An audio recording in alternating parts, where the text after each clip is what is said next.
লাল গ্রহের মাটিতে যেমন একাধিক রোভার ঘুরে বেড়াচ্ছে, তেমনি লাল গ্রহকে ঘিরে পাক খাচ্ছে রিকনেসেন্স অরবিটার।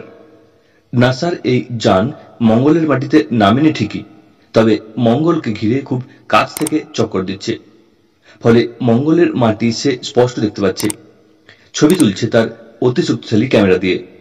সেই রিকনেসেন্স এবার এমন এক ছবি তুলল যা এই প্রথম নাসার হাতে এলো।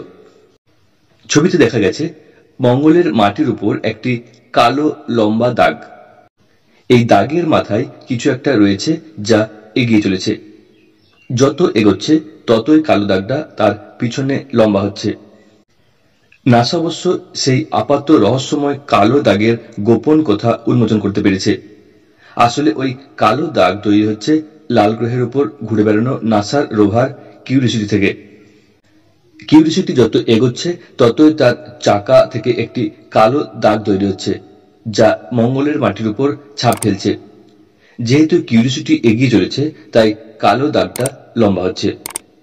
বিজ্ঞানীরা জানিয়েছেন ওই কালো লম্বা দাগটা বেশি দিন থাকবে না। মাসখানেকের মধ্যেই তা ঢাকা পড়ে যাবে মঙ্গলের মাটির ধুলোয়। তবে তার আগে এই প্রথম মঙ্গলের বুকে নাসার কোনো রোভারের চলন ধরা পড়ল মঙ্গলের চারপাশে পাক খেতে থাকা অরবিটারের ক্যামেরায়।